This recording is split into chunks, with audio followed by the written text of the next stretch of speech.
میرے بھائیوں، امام حسین رضی اللہ تعالیٰ عنہ کی مقدس عالی مرتبت پاک باز اور بلند رتبہ سیرت سے بہت سارے اسباق امت کو ملتے ہیں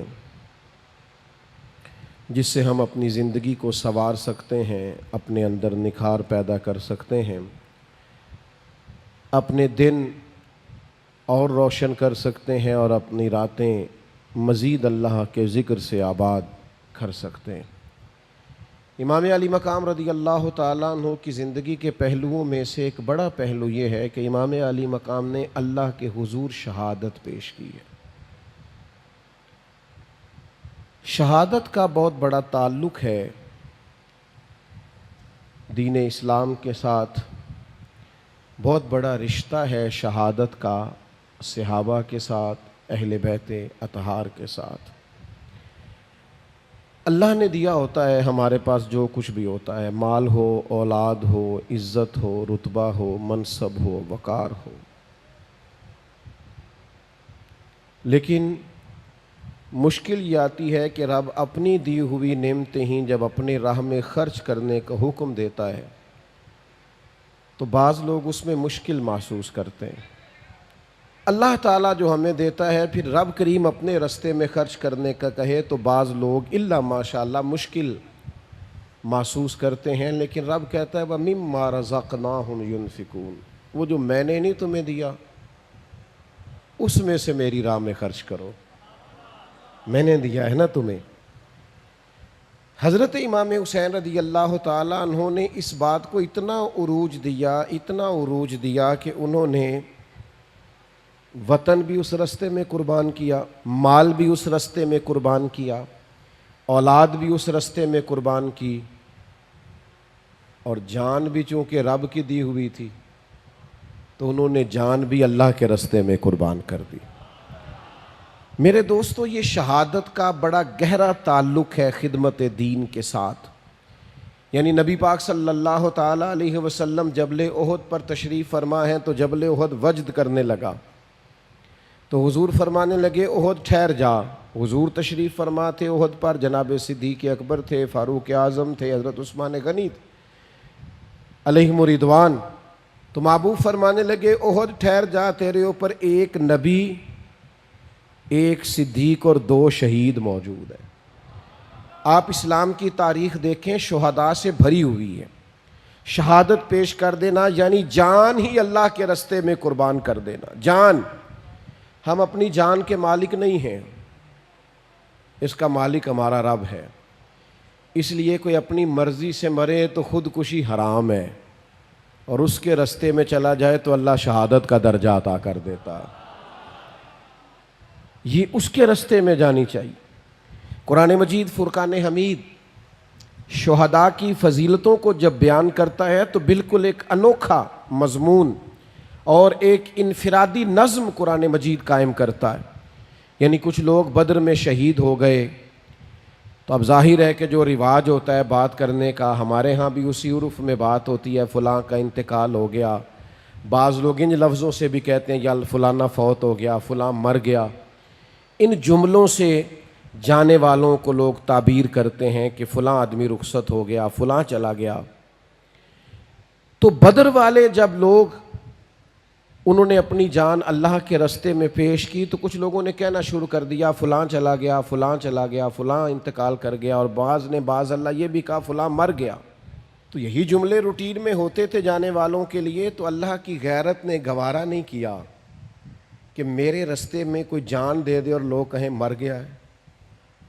یہ ذرا انداز دیکھیے قرآن مجید کا، ترتیب دیکھیے۔ فرمایا وَلَا تَقُولُوا لِمَن يُقْتَلُ فِي سَبِيلِ اللَّهِ أَمْوَاتٌ، جو اللہ کے رستے میں انتقال کر جائے اسے مردہ نہ کہو۔ اس کی گہرائی میں ذرا اتریے گا، اس کی روح پرواز کر گئی ہے، اسے کفن پہنایا گیا ہے، غسل دیا گیا ہے، جنازہ پڑھا گیا ہے، قبر میں دفن کیا گیا، اس کی بیوی بیوہ کہلا رہی ہے، بچے یتیم کہلا رہے، اس کا ترکہ تقسیم ہو رہا ہے، اس پر سارے احکام جانے والے کے لاگو ہو رہے ہیں، پر کریم فرماتا ہے چونکہ میری راہ میں گیا ہے تمہیں مردہ کہنے کی اجازت نہیں. تو مالک مردہ نہ کہیں تو پھر وہ کیا ہے؟ فرمایا بل احیاء، بلکہ وہ زندہ ہے. تو مالک وہ چلتے پھرتے کھاتے آتے جاتے نظر نہیں آ رہے. فرمایا ولاکن لا تشعرون، تمہیں شعور ہی نہیں، تم شعور ہی نہیں رکھتے ان کی زندگی کا. شہداء کی زندگی اس طرح کی زندگی ہے کہ تم اس کا شعور نہیں رکھتے. بل احیاء، لیکن وہ زندہ ہے. نبی پاک صلی اللہ تعالی علیہ وسلم نے ارشاد فرمایا کہ شہید کو دنیا سے جاتے وقت صرف اتنی تکلیف ہوتی ہے جتنی کسی کو کوئی کیڑا کاٹتے وقت تکلیف ہوتی ہے. ایک سوئی لگنے کے برابر اسے تکلیف ہوتی ہے، اور پھر اللہ تعالیٰ اسے نہ ختم ہونے والی زندگی عطا فرما دیتا ہے.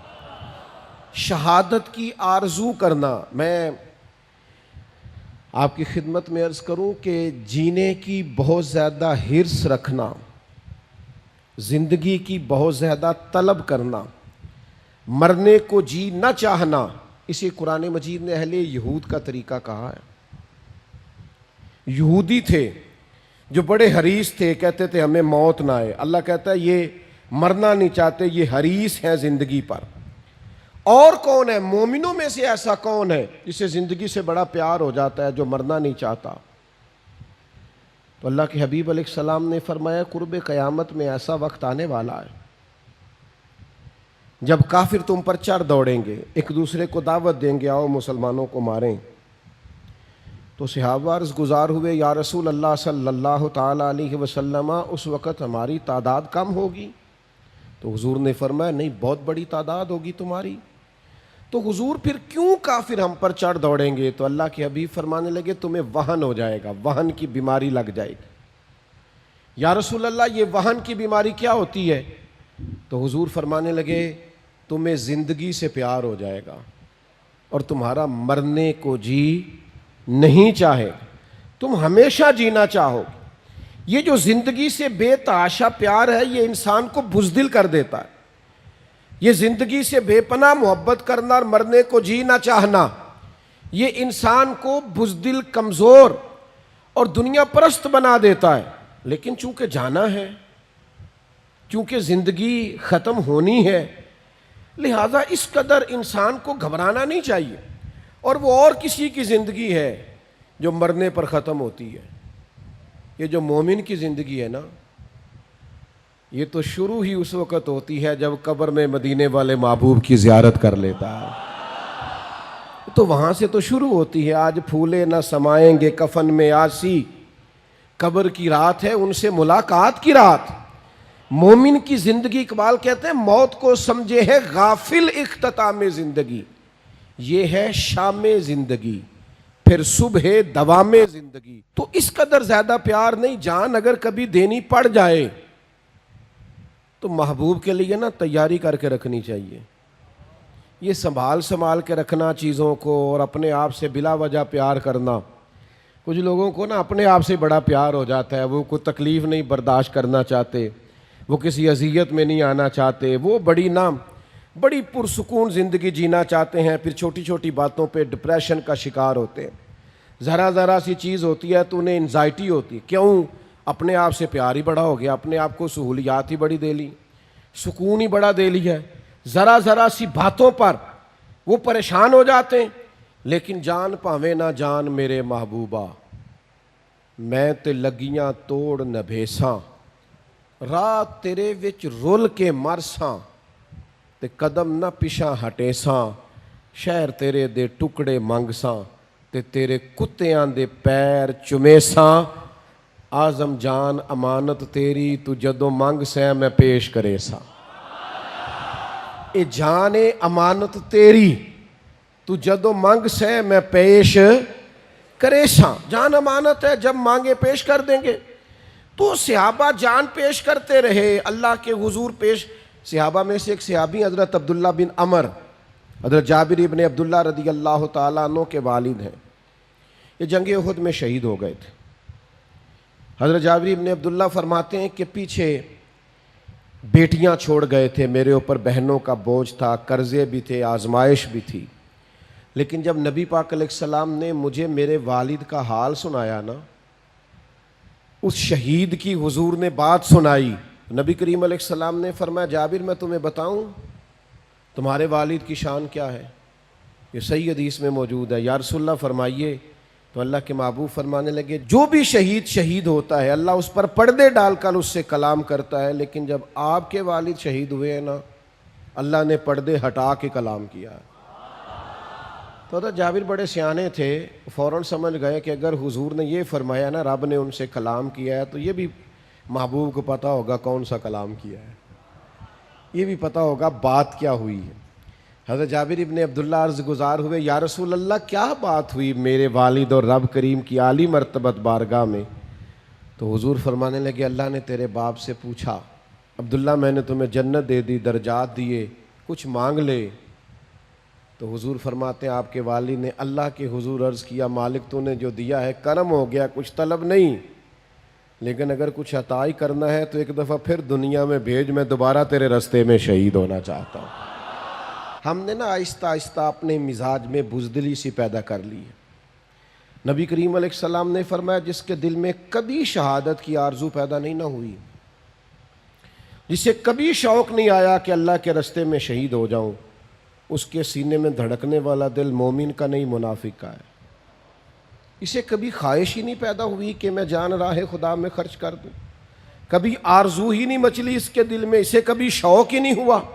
عزیز دوستو، اللہ کے رستے میں شہادت کی جو لذت ہے، جو کیف ہے، جو سرور ہے، حضور کی نظر کرم رہتی ہے شہداء پر۔ محبوب نظر عنایت سے دیکھتے ہیں اللہ کی راہ میں شہید ہونے والوں کو۔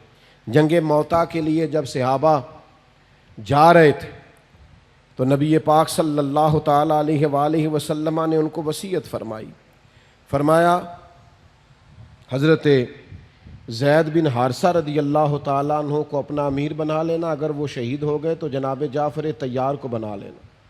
پھر ایک اور صحابی کا ذکر کیا، فرمایا اگر وہ بھی شہید ہو گئے تو ان کو بنا لینا، اور فرمایا اگر وہ بھی شہید ہو گئے نا تو پھر تم باہمی مشاورت سے جس کو چاہو امیر بنا لینا۔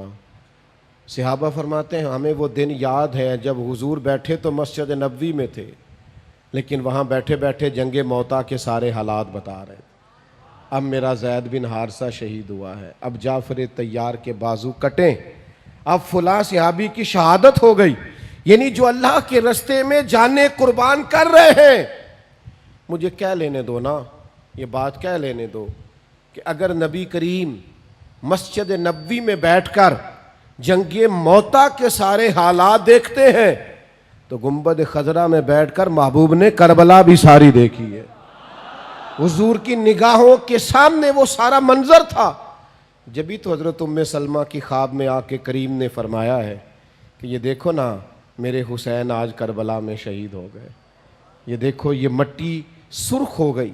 محبوب کی نگاہوں کے سامنے رہتے ہیں وہ لوگ جو مقام شہادت پر فائز ہوتے ہیں، جو درجات پاتے ہیں۔ ہم نا اپنے بچوں میں بڑے شوق پیدا کر رہے ہیں۔ بچوں سے پوچھیں آپ کیا بننا چاہتے ہیں؟ میں ڈاکٹر بننا چاہتا ہوں۔ آپ کیا بننا چاہتے ہیں؟ میں پائلٹ بننا چاہتا ہوں۔ آپ کیا بننا چاہتے ہیں؟ میں انجینئر بننا چاہتا ہوں۔ بہت اچھی بات، یہ ساری باتیں خیر والی، ان میں اچھی نیتیں کر لی جائیں، اچھے ارادے کر لیے جائیں، خواہشات پاکیزہ بنائی جائیں تو ساری خیر والی ہیں۔ لیکن صحابہ کے گھروں میں جو بچے تھے نا، ان سے جب سوال ہوتا تھا نا بڑے ہو کے کیا بنیں گے، تو کہتے تھے راہ خدا میں گردن کٹائیں گے، اللہ کے رستے میں جانیں پیش کریں گے۔ ان کے جذبات انوکھے تھے کہ عمر تھوڑی ہے، قد چھوٹا ہے، بڑا بھائی سلیکٹ ہو گیا ہے جہاد میں جانے کے لیے، تو چھوٹا آگے بڑھ کے کہتا ہے یا رسول اللہ آپ نے اسے سلیکٹ کر لیا ہے لیکن عمر اس کی بے شک تھوڑی زیادہ ہے، قد بڑا ہے، تو مجھ سے کشتی کرا کے دیکھ لیں، میں طاقتور اس سے زیادہ ہوں، آپ بے شک تھوڑی پنجہ آزمائی کرا لیں۔ تو جب دونوں بھائیوں کو حضور نے اجازت دی نا کہ ذرا لڑاؤ نا پنجے، تو چھوٹا بڑے کے کان میں کہنے لگا تو قبول ہو ہی گیا ہے، اور وہاں جو قبول ہو جائے اسے مردود نہیں کیا جاتا، تیری تو قبولیت ہو گئی ہے، ذرا گر نہیں جاتا تھوڑی دیر کے لیے، ذرا تھوڑا جھک جا تاکہ میری بھی قبولیت ہو جائے۔ جب یہ جذبے مسلمانوں کے بچوں میں پیدا ہو تو پھر اسرائیل دندناتا نہیں، پھر امریکہ دندناتا نہیں، پھر کفر اس طرح سے مسلمانوں پر حملہ آور نہیں ہوتا، پھر مسلمان نعرہ تکبیر بدر میں لگاتے ہیں اور کیسر و کسرا اپنے محلات میں کانپ جایا کرتے ہیں۔ لیکن وہ ہمارے اوہو ٹھنڈے سی، ہماری وہ سکون پسندیاں، آرام طلبیاں، اقبال کہنے لگے لہو مجھ کو رلاتی ہے جوانوں کی تن آسانی، میں خون کے آنسو رہتا ہوں جب اپنے جوانوں کی طبیعت اور مزاج میں آرام پسندی دیکھتا ہوں، سکون دیکھتا ہوں۔ یار کیسے ہم انقلاب لائیں گے جب ہم اپنے بچے کو صبح اٹھائیں تو وہ ناراض ہو جائے، کتنی جلدی جگا دیا ہے، میں تو موبائل ہی میرا 3 بجے بند ہوا تھا۔ جب اس بات پر اولادیں بگڑنے لگیں، جو وقت اللہ نے سونے کا بنایا ہے وہ بیدار رہ کے گزارا جائے، اور جو بیدار رہنے کو کہا ہے وہ سو کر گزارا جائے، تو آپ کیا توقع رکھتے ہیں اس قوم سے؟ تھوڑا غور کریں۔ شہادت کے جذبات، شہادت کا ذوق، شہادت کی تمنا، شہادت کی آرزو، شہادت لیے انسان کا اللہ کے حضور حاضر ہونا، ان درجات کو آپ سمجھیں، شہادت کا جذبہ اپنے دل میں پیدا کریں، آنے والی نسل کو یہ کہیں کہ مجاہد فی سبیل اللہ بننا ہے اللہ کے راستے میں۔ اور میں آپ سے عرض کروں، جو شہادت کا جذبہ رکھتے ہیں نا، جو جان دینے کی آرزو رکھتے ہیں، وہ مال چھپا کے رکھیں گے۔ جو جان دینے کی آرزو رکھتے ہیں وہ اقتدار سے چمٹ کے رہیں گے۔ جو جان دینے کی آرزو رکھتے ہیں وہ یہ خیال کریں گے کہ میں چھوٹے چھوٹے مقاصد میں رہوں، بڑے مقاصد۔ حضرت سعد بن معاذ بڑے محبوب صحابی ہیں نبی پاک کے۔ جنگ خندق میں تھوڑا زخم لگ گیا، نصیب اتنے اونچے اور اعلیٰ تھے ان کے کہ وہ زخم ان کے وجود پر لگا ہوا تھا، تو نبی کریم نے مسجد نبوی کے باہر خیمہ لگایا، ان کا علاج جاری تھا، تو اللہ کے محبوب اپنی نگرانی میں اور کبھی کبھی اپنے دستے مبارک سے بھی مرہم پٹی فرماتے۔ میں نے سنا ہے وہ بن سنور کر میری عیادت کو آ رہے ہیں، اور کسی نے کہا تھا ان کے دیکھے سے جو آ جاتی ہے چہرے پہ رونق، تو وہ سمجھتے ہیں کہ بیمار کا حال اچھا ہے۔ تو نبی پاک علیہ الصلوۃ والسلام ان کی تیمارداری فرماتے، کرم نوازی فرماتے، حضور رحمت کرتے، بندہ نوازی فرماتے۔ حضرت سعد بن معاذ نے نا بیماری، اب خیمہ لگا ہوا ہے، زخم کا علاج ہو رہا ہے، اسی حالت میں اللہ کے حضور دعا مانگتے ہیں، کہتے ہیں مالک تو جانتا ہے میرے دل میں سب سے زیادہ جذبہ کفار مکہ سے لڑنے کا تھا، اے اللہ اگر ان کے ساتھ کوئی جنگ باقی ہے تو مجھے زندہ رکھ، ورنہ موقع بڑا اچھا ہے، حضور نظر کرم فرمائے ہوئے، مجھے اسی زخم سے شہادت کی موت عطا کر دے۔ جب انہوں نے دعا مانگی تو ان کا زخم پھر سے پھٹ گیا، خیمے سے خون نکلنے لگا۔ کریم محبوب کو اطلاع ہوئی، حضور تشریف لائے، ایک قدم یہاں رکھتے محبوب، دوسرا ذرا آگے کر کے رکھتے، تیسرا ذرا ہٹا کے رکھتے۔ حضور ان کے سر پر پہنچے تو ان کے سر کو اٹھا کے گود مبارک میں رکھ لیا، انہوں نے نظر اٹھائی، آنکھیں کھولیں، نجم کی اے خدا آرزو ہے یہی، اور عاشق زار کی آبرو ہے یہی، موت کے وقت سر ان کے قدموں میں ہو، دید ہوتی رہے اور دم نکلتا رہے۔ اللہ کے حبیب صلی اللہ تعالی علیہ وآلہ وسلم نے ان کا سر گود میں رکھا، انہوں نے آنکھیں کھول دی، حضور کی زیارت کی، نبی پاک نے کچھ نصیحت فرمائی، حضور باہر تشریف لے گئے، تھوڑی دیر کے بعد روح پرواز کر گئی۔ صحابہ نے عرض کی حضور آپ قدم ہٹا ہٹا کے کیوں رکھتے تھے؟ فرمایا فرشتے ہی بڑے آئے ہیں ان کے خیمے میں۔ ایک روایت میں فرمایا 70,000 فرشتے آئے ہیں جنازہ پڑھنے، 70,000 فرشتے جنازے میں۔ اللہ اکبر۔ محبوب نے جنازہ پڑھایا اور تدفین سے پہلے حضور خود ان کی قبر میں اتر گئے، اور محبوب فرمانے لگے سعد کے وصال سے اللہ کا عرش ہل گیا ہے، عرش کو وجد ہو گیا ہے۔ اس طرح انہوں نے دنیا چھوڑی۔